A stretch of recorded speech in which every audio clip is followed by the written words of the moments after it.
I think when it comes to success, how we look at it, I think we got to look at significance. And the way I look at significance is who are we helping along this journey? Welcome to Decision Point, a podcast on mental toughness and overcoming adversity in sales. I'm Brad Seaman. Welcome to the first episode of Decision Point. When we were fleshing out the idea of the show, one of the first people that came to mind was a guy named Rob Bell. He's a mental toughness coach who works with corporate and professional athletes. And he's also an author of the single best book that I've read on the topic of mental toughness. It's called The Hinge. The thing about The Hinge is that it could easily be misunderstood because if you don't read it carefully and you don't have the proper definition of mental toughness, this book can feel a lot like a giant list of historical serendipitous events. But with the right definition and understanding of mental toughness, this book will read like the holy grail of mental toughness literature. It's about how life events connect us to who we're going to become and how to deal, handle, and cope with adversity and with success. Rob starts out the book with a story about one of the only players to be inducted into the Naismith Hall of Fame as a player and as a coach. The individual named Best Coach of the Century, none other than John Wooden. I believe Coach Wooden may have been one of the most mentally tough people to ever live. He defines success as peace of mind that is a direct result of self-satisfaction and knowing that you did the best to become the best that you're capable of becoming. Now, whether you're an athlete or a salesperson, I think we're all striving to attain success in some way or another. I wanted to talk to Rob about the Hinge and how he sees these concepts in action with the people he works with. Is the kind of mental toughness that leads to success something that you're born with, or is it something that you earn through experience? Let's find out. All right, I'm excited today to have Rob Bell, sports psychologist, six-time author, with the seventh book on the way, has worked with multiple PGA Tour winners, along with the University of Notre Dame, Indy 11, and has spoken to crowds at NFL, the Marriott, and Walgreens. So, Rob, excited to have you on today. Thanks, Brad. Appreciate it, man. Let's get going, buddy. Let's do it. So, as mentioned, you've written several books on mental toughness. But I want to focus on one book that you wrote specifically, and that's called The Hinge. So let's go ahead and start. I'm going to ask you three questions, and then we'll get into the book. So the first one is, I laid out John Wooden's definition of success, but how would you define success for yourself, and I think particularly for your athletes? I mean, in terms of success, I think we always look at success in terms of outward appearances and whether that's going to be how we look, what we drive, money and stuff like that. But I mean, I think when it comes to success, how we look at it, I think we got to look at significance. And the way I look at significance is who are we helping along this journey? So I think in terms of like the legacy that we leave, who, do we help other people along their journey in life? I know a lot of athletes that are just not great people. And like I always says, being a great athlete does not make you a great person, but being a great person makes you a better athlete. And in terms of like success, that's the way I look at it in terms of significance and who we impacting along this journey and who we helping with reach their goals. Because I'm a big firm believer that if we help enough people reach their goals, then we're going to reach ours. Awesome. Now, how would you define mental toughness? And then I think, kind of the second question to that is, how do you think mental toughness ties into success?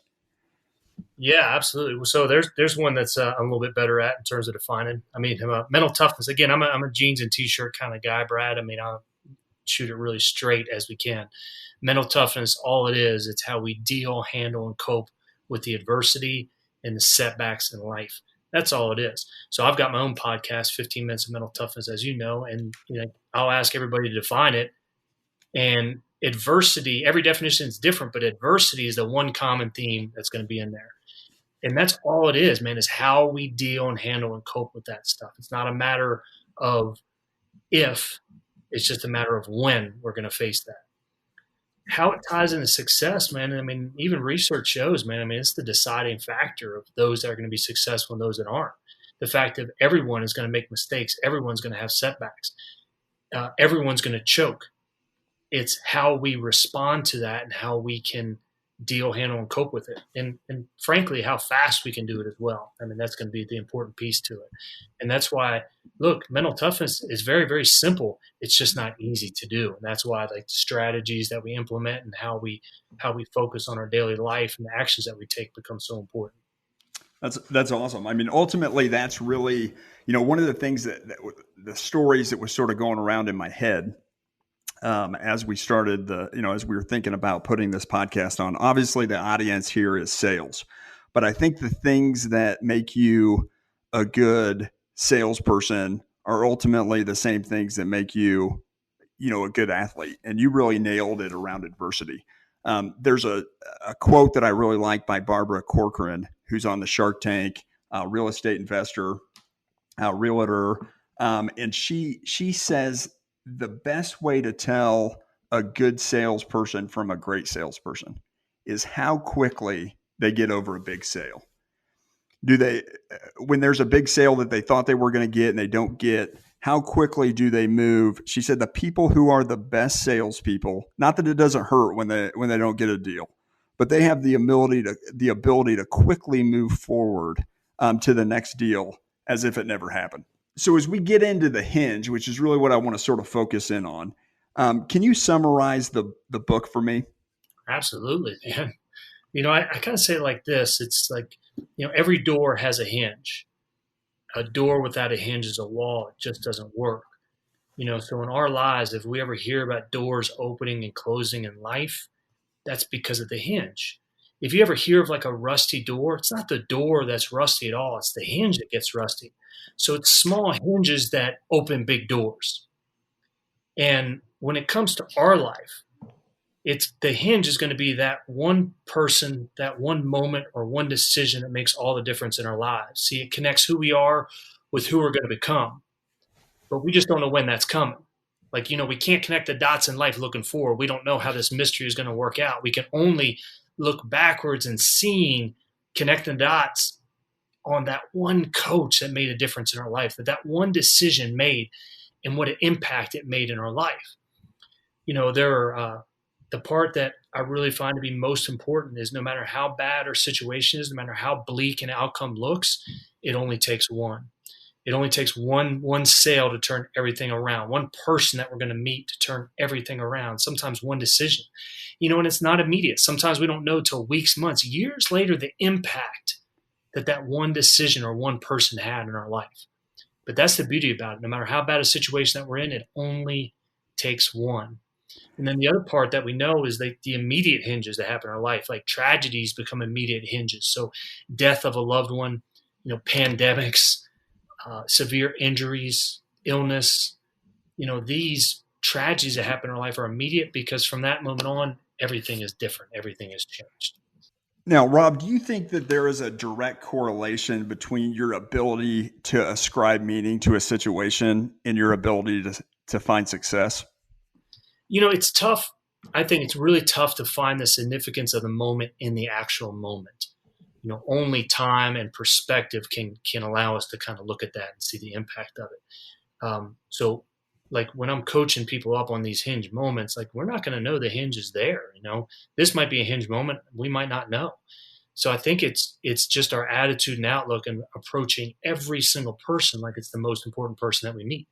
Approaching every call that we take is the most important call. And that way we're not putting any more emphasis on one than another.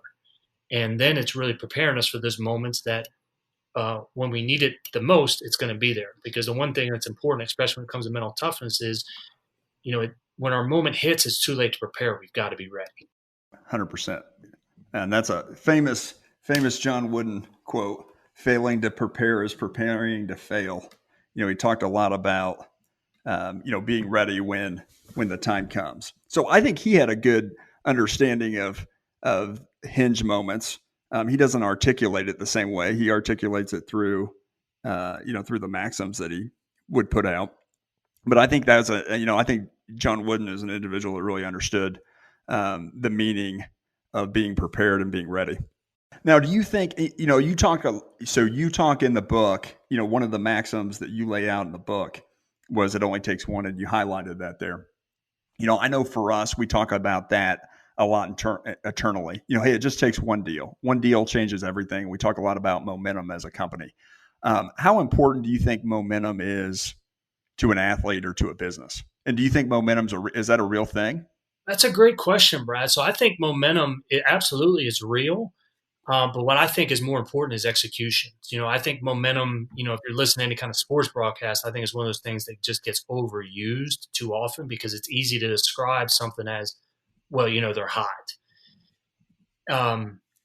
All it is the state of mind in terms of what we're going to be doing. So I think when execution and our preparation becomes a whole lot more than momentum that we've got in life. So momentum, same thing. If we're riding a bike, we don't need to keep pedaling all the time. We just got to keep that consistent pedal on what we're doing.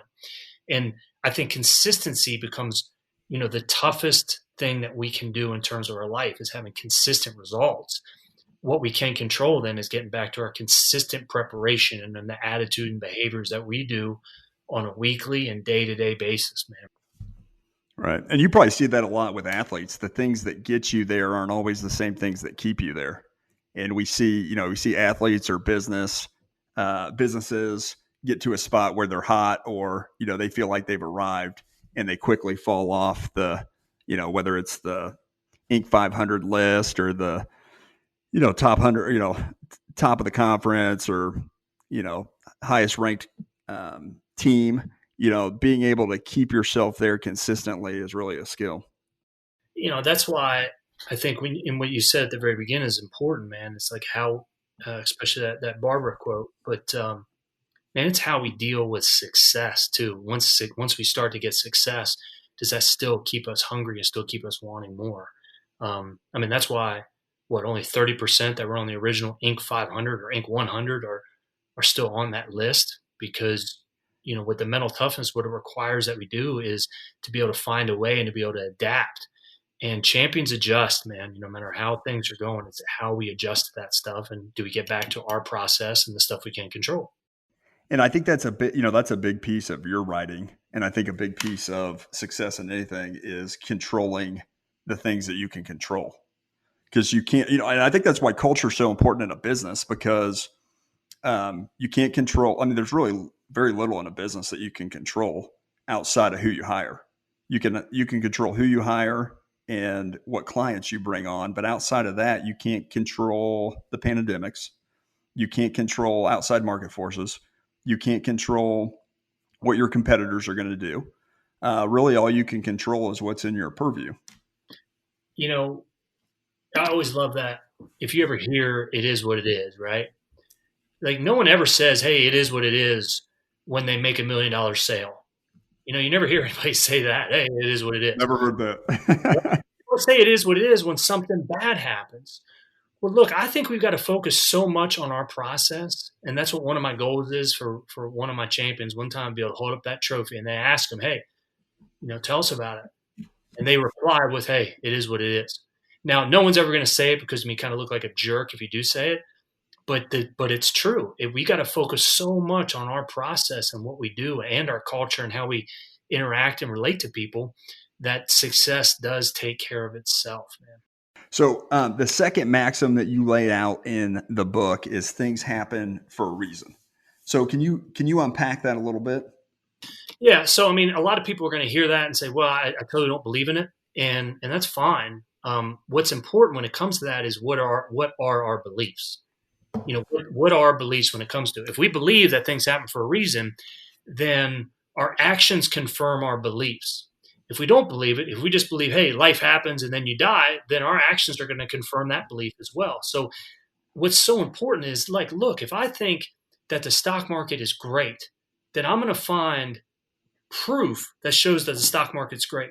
If I believe that the stock market is bad, I'm going to find proof to show that stock market's bad. That's why it just comes back to that belief in ourselves and what do we believe that to be true. And that's why the beliefs are what really indicate then our actions and behaviors. Yeah, it's like the story of couples driving their car to looking at a new town, and they drive into the town and they roll the window down at the gas station and they ask the gas station attendant, hey, what's everybody like here in this town? And he's like, probably like everybody is at your old town. that you have a tendency, if you see the good in people, you're going to find the good in people. Yeah, it's absolutely, man. It's our viewpoint and how we look at it. Awesome. So you talk a little bit about fate. Fate favors the prepared.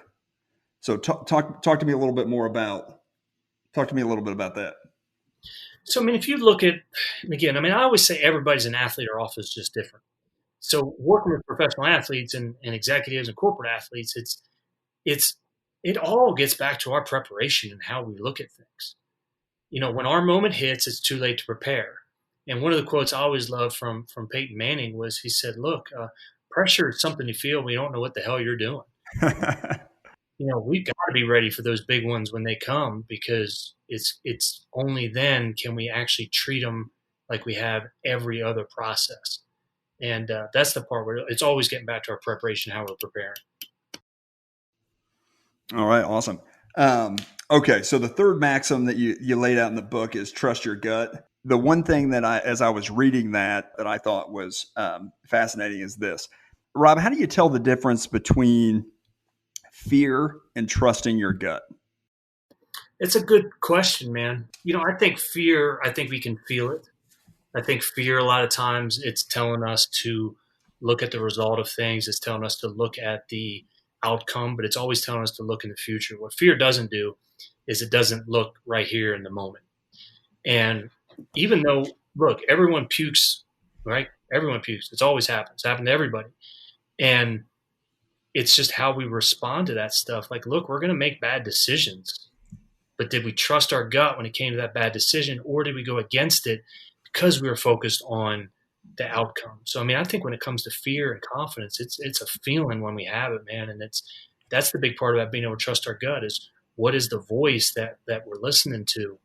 And a lot of times, I think there's a peace of mind knowing that this is the right thing to do. And then I think there's peace of mind not knowing. And the reason why it comes from not knowing is because we don't know how the outcome is going to happen.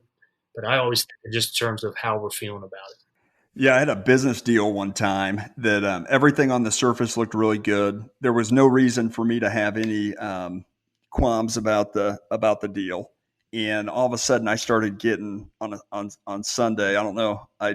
Maybe it was the pizza that I ate, but I started just having all this anxiety about it. And it was a deal that I really needed. It was an important time in my life. It was kind of a bridge between my first company and the company that I have today.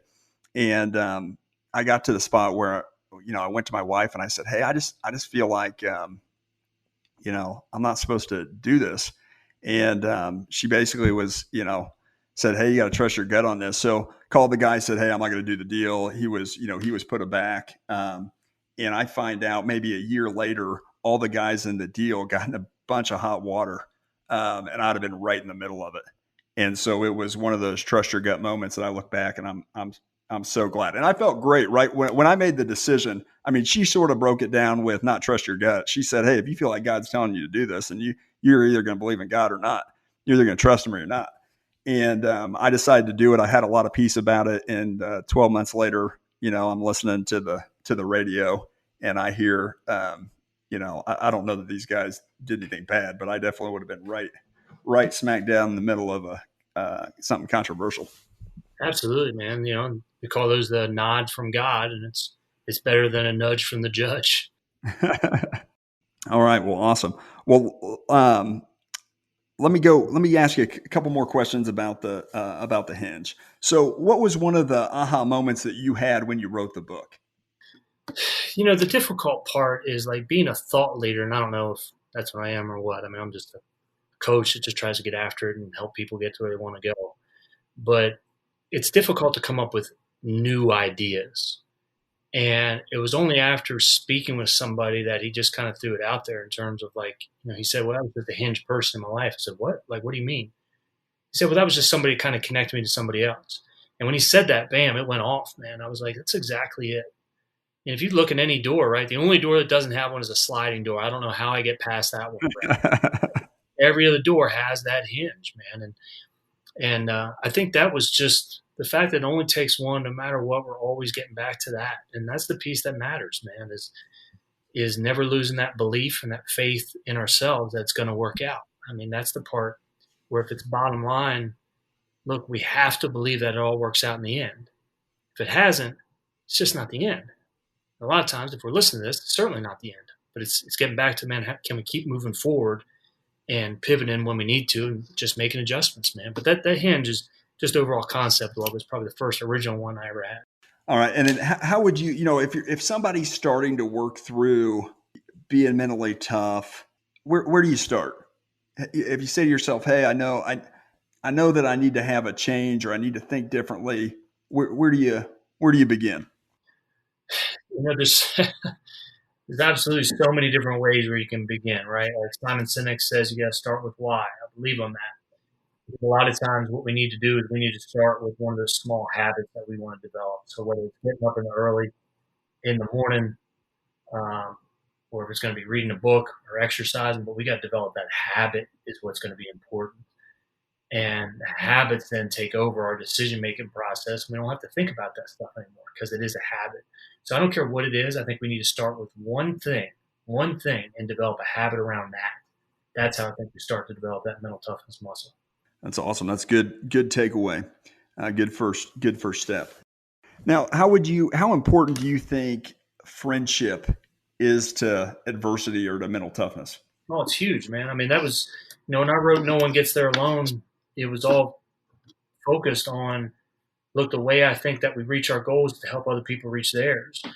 And deeper than that part, it's like, the way we get outside of our own head is to focus on other people.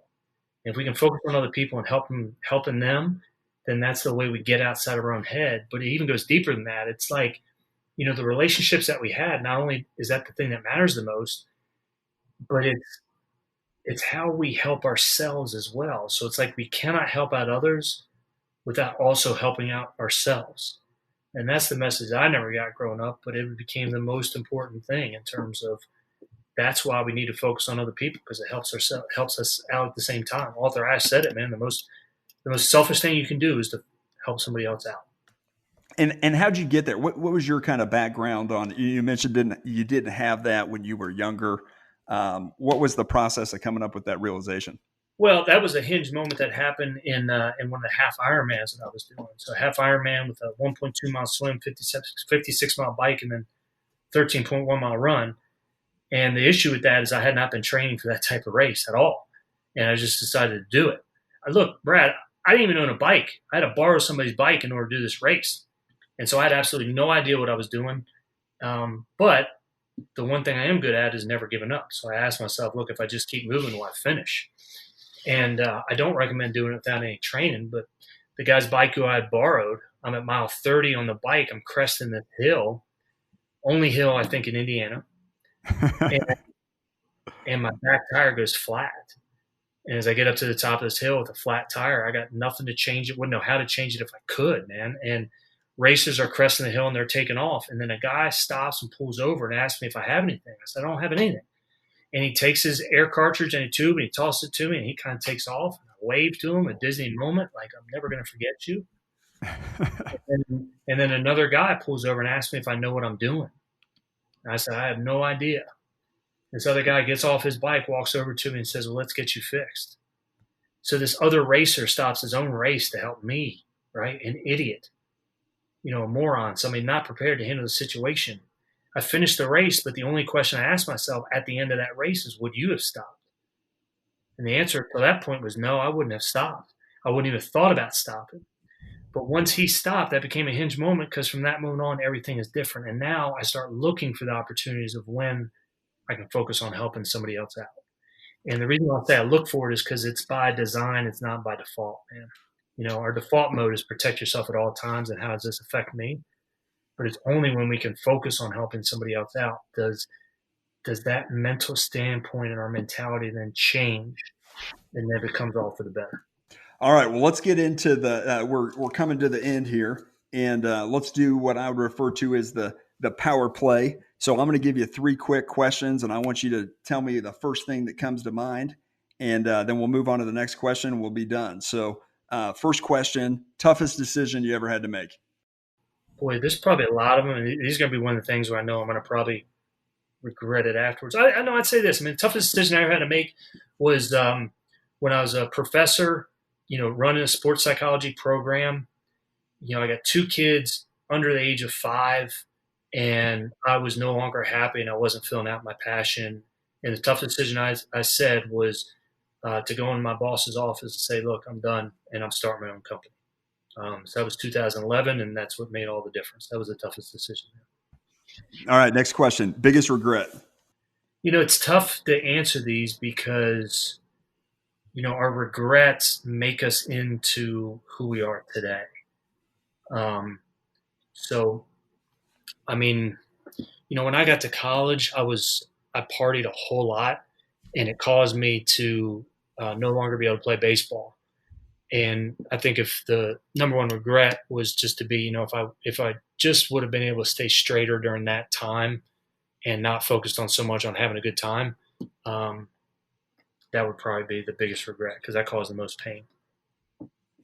All right, number 3, born mentally tough or made mentally tough? Oh, no question, you're made mentally tough, man. Anybody says they're born mentally tough just doesn't know what they're talking about. Now, what they're referring to is, look, we can have experiences that help shape us into who we're going to be becoming. Why is it that everybody who's been really successful, at some point they were told you can't do it, you're not good enough, or their circumstance showed them that they weren't good enough, they weren't going to be successful? Why is it that a third of all millionaires have dyslexia?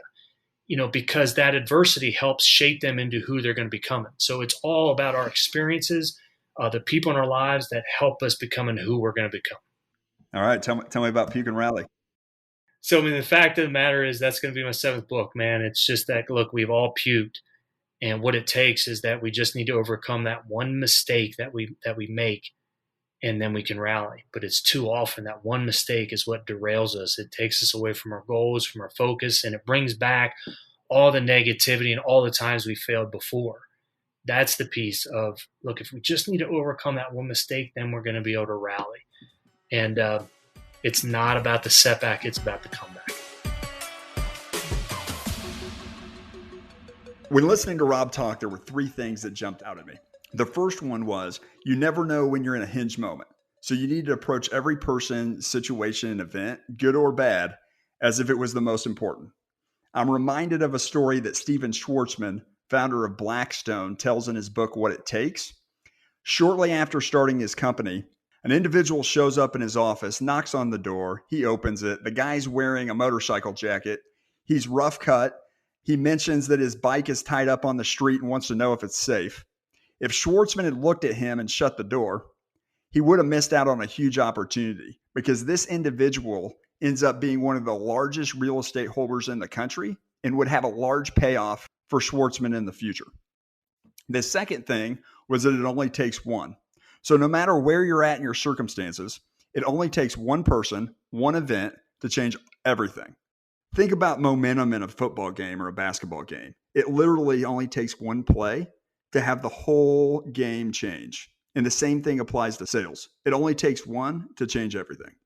The third one is, mental toughness isn't just for handling adversity, but it's also for handling success. One of the things that Rob mentioned in the interview was that, I think a rough stat that he used was 80% or 85% of the companies that get on the Inc. 500 don't stay on there the following year. In fact, I think there's another statistic that shows that there's a mass number of those companies that go out of business. So I think the key takeaway here is, it's one thing to get on top. It's a whole nother thing to stay on top. And what happens is people stop doing the things that got them there, and they eventually aren't there anymore. So that's it for today's episode. If you like our show and you're looking for some further reading on how to grow in mental toughness and become a better salesperson, I invite you to come download our mental toughness playbook, and you can get that at monsterconnect.com/podcast. That's all for today. Remember to subscribe to your favorite podcast app and leave us a review on Apple Podcasts. Until next time, don't let what you can't do interfere with what you can.